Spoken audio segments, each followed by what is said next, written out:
BNP Awami লীগের পাল্টাপাল্টি কর্মসূচিতে নিউ ইয়র্কে উত্তপ্ত। জাতিসংঘের ৭৯তম সাধারণ অধিবেশনের অংশ নিতে অন্তর্বর্তী সরকারের প্রধান উপদেষ্টা ডক্টর মোহাম্মদ ইউনূসের যুক্তরাষ্ট্রের নিউ ইয়র্ক সফর কেন্দ্র করে পাল্টাপাল্টি কর্মসূচি দিয়েছে বিএনপি ও আওয়ামী লীগ। এতে উভয় দলের নেতাকর্মীদের মধ্যে উত্তেজনা বিরাজ করছে। মঙ্গলবার দুপুরে নিউ ইয়র্কে জন এফ কেনেডি বিমানবন্দরে পৌঁছানোর কথা রয়েছে মোহাম্মদ ইউনূসের। এ উপলক্ষে বিএনপি স্বাগতম সমাবেশ এবং আওয়ামী লীগ বিক্ষোভ সমাবেশ প্রস্তুতি নিয়েছে।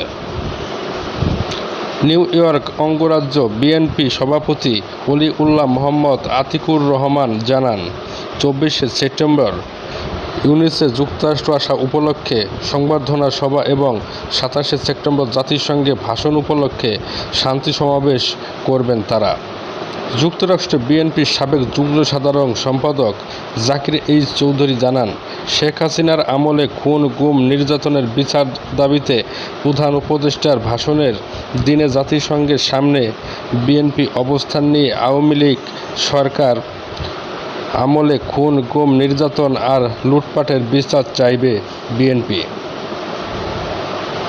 জাতিসংঘে বাংলাদেশের সদস্য প্রার্থীর ৫০ বছর উপলক্ষে আগামী মঙ্গলবার নিউ ইয়র্কে একটি সংবর্ধনার আয়োজন করছে নিউ ইয়র্কে বাংলাদেশের স্থায়ী মিশন।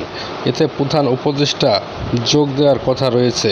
এর পাশাপাশি নিউ ইয়র্কে অবস্থানের সময় প্রধান উপদেষ্টা সামাজিক ব্যবস্থা, জলবায়ু পরিবর্তন এবং বাংলাদেশের যুক্তরাষ্ট্র ব্যবসায়ী পরিষদের সভায় অংশ নেওয়ার কথা রয়েছে। এতদিন রাষ্ট্রপ্রধান হিসেবে জাতিসংঘে শেখ হাসিনার আগমন উপলক্ষে স্বাগতম মিছিল, মিটিংসহ বিভিন্ন আয়োজনে ব্যস্ত থাকত আওয়ামী লীগ। আর কালো পতাকা প্রদর্শনসহ বিক্ষোভ মিছিলের মাধ্যমে শেখ হাসিনার আগমনের প্রতিবাদ জানাত বিএনপি। ভাষণের দিনে জাতিসংঘের সামনে পক্ষে বিপক্ষে স্লোগানে নিজেদের শক্তি জানান দিত উভয় দল। তবে এবার এই আবহাওয়া পাল্টে গেছে।